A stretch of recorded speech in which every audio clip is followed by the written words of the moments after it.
So you once tweeted... I can't wait for this. At... Trans people's identities are not about you, your children, or anyone who decides themselves. Bye.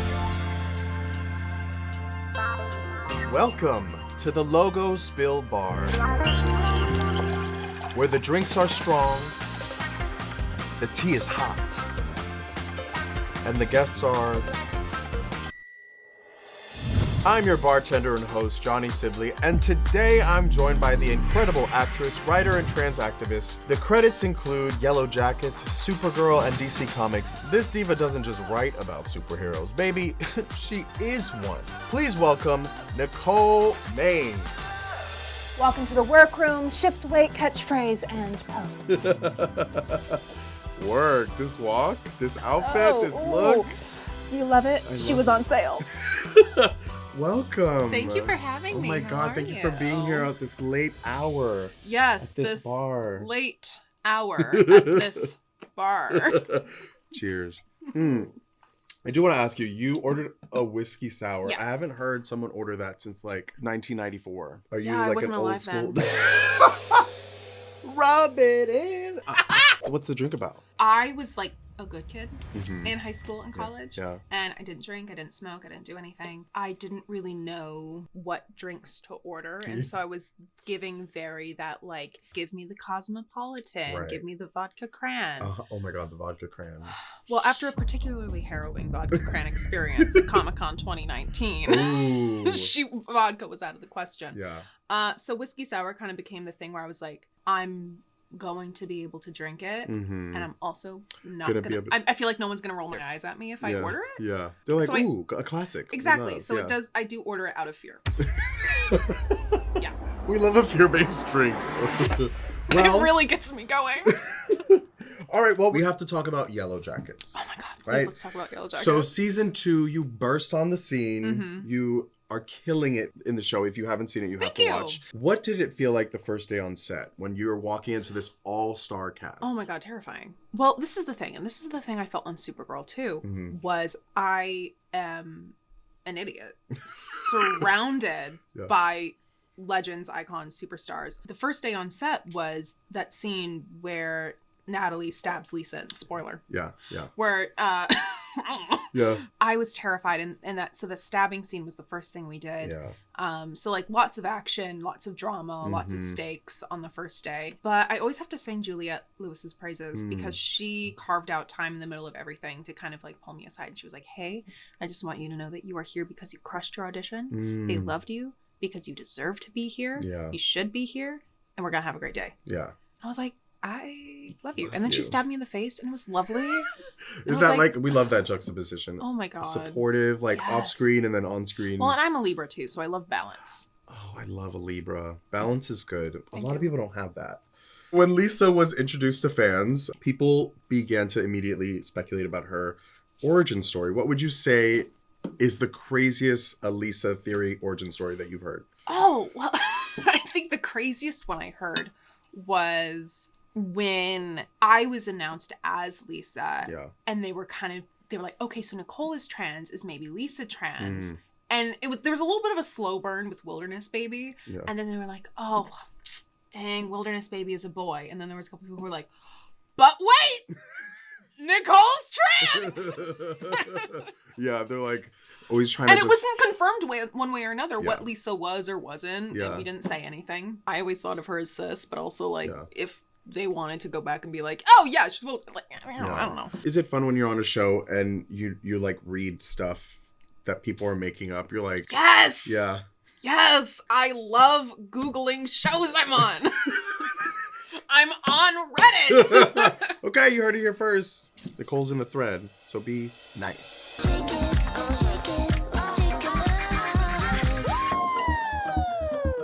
Well, speaking of the threads, we went on Reddit and we looked up a couple of... Is this a gay show? We looked up some theories. So if you don't want to hear any spoilers, please tune out now or just skip ahead. Please don't tune out. Okay, so I'm going to read you some just to get your reaction. Okay. Lisa won't go to the cops and will keep quiet about what she saw in the woods. Oh, yeah. She's no snitch.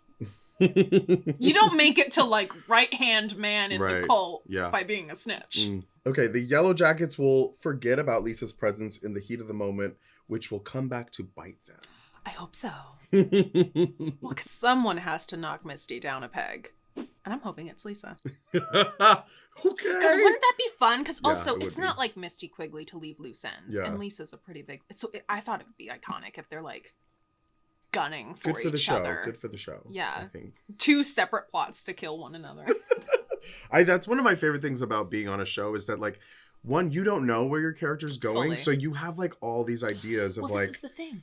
None of the cast knows what's going on Yellowjackets. Yeah. Because I remember I was talking about human sacrifice because I had overheard one of the writers talking about it. Yeah. And Simone was like, no, what? No, that's crazy. They're not going to... And nobody believed me. And then the finale came and I was like... Were you, like, flipping your hair in the trailer that day? 100%. Yeah. You're like... And on camera. I said... Yellowjackets, super queer. Yeah. We love queer. Yeah. What do you think Yellowjackets is getting right about queer representation that other shows maybe not so much? The way that I kind of describe representation for people is I'm like, there's representation for queer people and there's representation for straight people. Ooh. And I think Yellowjackets absolutely nails representation for queer people because it is sort of unremarkable in its existence, and it's very just like, this is a part of the world that we live in. This is not the end all be all of these characters' stories. Right. It's very just part of the backdrop of the story that's being told. What can you tell us about the season 2 bonus episode? People are hungry for details. Yeah. Well, that was the episode I had off because everybody had it off. And I got to go do Flash. So that was fun. That is fun. What can I say? Yeah, I mean, I don't know what's been confirmed or what's not, but I can say that we all had that episode off. Interesting. Do with that as you may. As you will. Do that with that. Do that with that.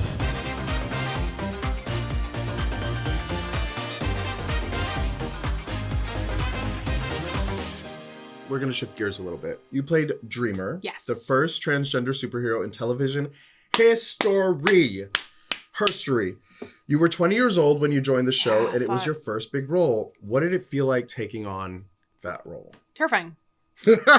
Lots of fear. Yeah. Because I was a fan of the Arrowverse shows before I got cast. Yeah. And when I had my first meeting with my still agents in 2017, they were asking me like, oh, what kind of shows do you want? And I'm gay. So I was like, Once Upon a Time, Arrow, like, yeah. And well, then I was on Supergirl and I was like, holy shit. Yeah. So I was reflecting on it recently. That was some of the most fun I've ever had. Oh. I mean, the people, and it was kind of accepted in Vancouver too, like especially like amongst the Teamsters and everything. Like we kind of did have the best set. We had the best crew. We had the best cast. Like there wasn't really anybody on set, save for Jesse, who's just an awful person. I'm kidding. Actually, I love Jesse. He just invited me to a Dungeons and Dragons campaign with him. Wow. And it's such a blast. Yeah. His character is like this fire ganassi, like kind of edgelord character, and I'm playing like this like Grimwise halfling druid warlock, just awful 100-year-old woman. Oh my god, I love named that Malshira. Malshira. That's actually a good drag name. Malshira. Ladies and gentlemen, welcome to the Hamburger Mary stage in West Hollywood. The incomparable, the legendary Malshira. Get on up! Get on up! Serve me out!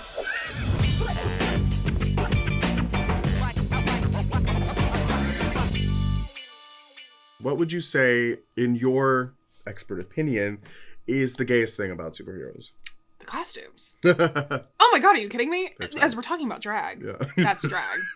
Because it's very like performative, like hyper masculinity and hyper femininity. Right. So like a cape, mama. You can't not. Barbara. After you played Dreamer on TV, DC Comics hired you to write for Dreamer's character. How did that feel to have that opportunity? Honestly, like that is one of the things that I am the most proud of, because that was sort of something that I manifested for myself. It was something that like I had this idea. I organized the meeting with DC. I reached out and I was like, hey, do you guys know how important this character that you have is? Do you know how groundbreaking and phenomenal it is? We talk a lot about trans representation in the writer's room. What is the special sauce that trans writers bring to the writer's room? Experience. It is a story that has not really been told from our own perspective. Right. I think, sort of like what I was saying earlier, like there's representation for straight people and there's representation for queer people. Right. And the representation for queer people comes when we have those queer identities in the writer's room. Mm-hmm. It doesn't happen when you have a room full of 12 people who are all from the exact same walk of life. Right. Because also at that point, you really only need one or two. Because how like, different are the stories that are being... Because you write what you know, right? That's true. So I'm like, and this is true of not even just queer shows. I think it's true of every show. Like, right.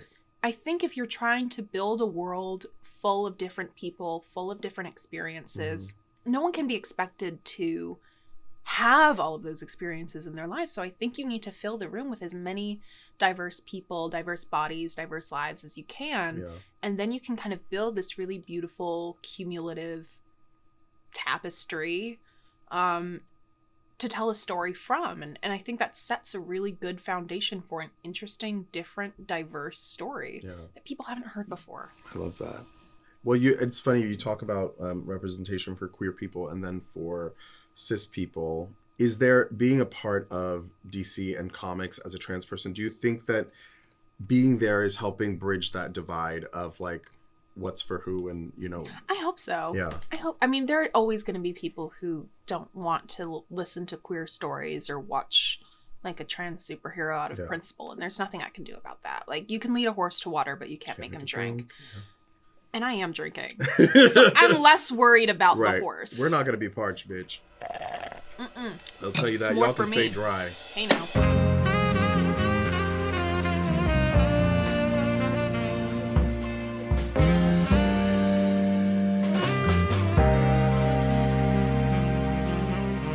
Okay, so let's go back for a minute. A TBT, if you will.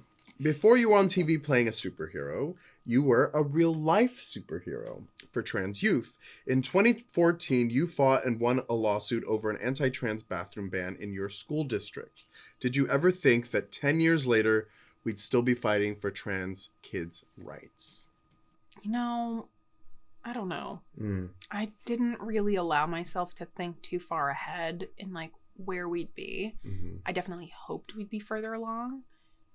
And it definitely contributes to, like, let me recross my legs because here's the tea. Here's the tea. I think it contributes to a feeling of hopelessness as well. Seeing and this is something my mom also talks about with my brother and I as well. Because we saw so many victories at such a young age. We had the first African-American president. We had a marriage equality. We had this bathroom lawsuit that happened. And it was so many victories, one after another, in terms of just like equality, civil rights, humanity. And she tried to make me understand, like, she's like, that's not how it fucking happened. And what she always says, she's like, I have been a woman for over 60 years. That progress does not happen as fast as you kids saw it. So it was a little bit like being set up to be let down. But it also contributes to that feeling of hopelessness and seeing like all of this stuff, all of these conversations happen on such a larger scale and seeing the way that they've kind of devolved as well. Like, shit don't make sense. The points aren't pointing. The dots aren't connecting. There's no brain cells firing in some of these guys' heads. But it doesn't matter because they can go up before any legislative body and they can say, oh yeah, well, I'm, you know, Joe Schmuck from, you know, whatever, this church, and I don't think that this is good and holy according to my religion, and these are all the reasons why I think I should be able to throw rocks at these kids. And it's like, even if you do believe that, and like, look, I'll be the first person to say, if you hate me, bitch, that's fine, I hate you too. I truly don't give a shit. But the way that you live your life, your religion, your doctrine, your whatever, is not allowed to impart on how I live my life. And especially for folks who get their nipples so hard over the founding fathers, that was literally the first thing they said. Because why did America get founded in the first place? Well, because a couple of slave-owning men didn't want to pay their taxes. But also, religious persecution. Period. Did this just become an episode of Drunk History? Honestly? Yes, it did. Yes. Let your soul go, girl. Let your soul go. Okay, so it's an election year. I don't know if you've heard. Do I live in a constant state of fear, panic, and dread? Yeah. And, I wouldn't blame you. So, conservative politicians are always attracting queer and trans youth. And on Grindr. Why are they so obsessed with us, a la Mariah Carey? It's projection, I think. Honestly, when you grow up and when you exist in such like a rigid space of this is all you can be, this is all you are, these are the only options, and then you see people openly defying that and living their best life and being unafraid of what the societal norms of sexuality and gender are, I think it breeds resentment. And I think they're overcompensating in the, what? No, I don't feel like that. I don't ever have those thoughts. We should kill those people. They shouldn't have rights. Right. How many times have we heard, like, every time the Republican National Convention comes around, how many, like, of the male escort services are like, oh yeah, we're fully booked this weekend. Like, yeah. As my sister Trace Litsette would say, it's giving client. It's giving client. Fully.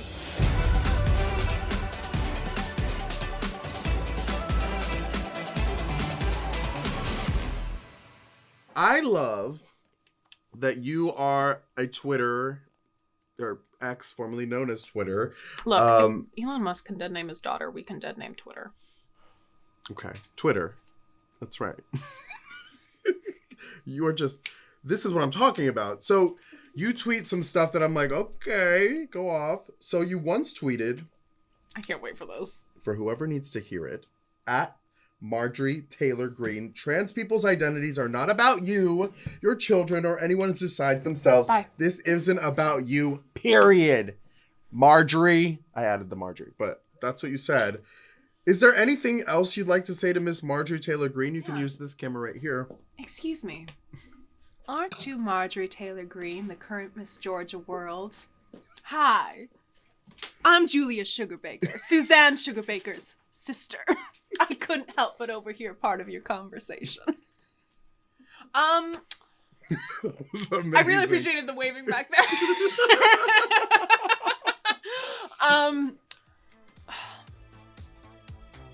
I mean, what would you even say to somebody like that? Like, do you think solar power stops working when the sun goes down? Like, girl. Yeah. You can't read someone who already read herself. Cheers to that.